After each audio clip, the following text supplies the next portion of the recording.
Well, yeah, I think a lot of the measures that you're seeing right now is basically much needed. The Korean government certainly has turned a lot more proactive.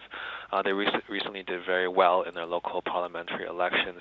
I think that basically gives Moon a lot of confidence moving forward to basically do more to help the economy, because now he no longer faces that gridlock in Parliament. So the third budget, I would say, it's pretty much expected. It was more really the size and details of what was going to be happening.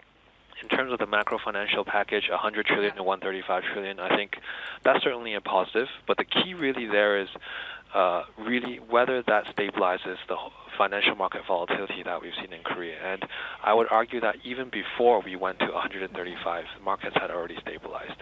The BOK had already said they would be buying Korean bonds, Korean government bonds, and they would be doing more to basically provide support for the local economy.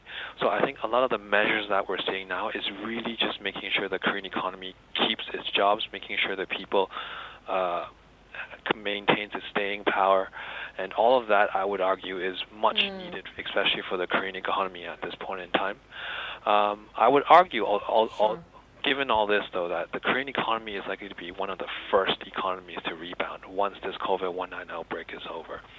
Okay. Because given a lot of the measures that we've seen so far, given that it is really catered to global growth, if global growth comes back, the Korean economy is going to bounce from this. And also, just given that we're still seeing some positive news on the tech cycle. So if we were not seeing COVID-19, then the Korean economy would be doing a bit better, because the tech cycle, which had been quite low in the past few years, had just been beginning to turn higher.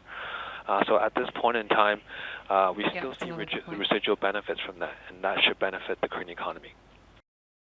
Hi, I'm Emily Tan, and thanks for watching CNBC. You can check out more of our videos by clicking on the boxes on the screen, and don't forget to subscribe to the channel for more. Thanks for watching.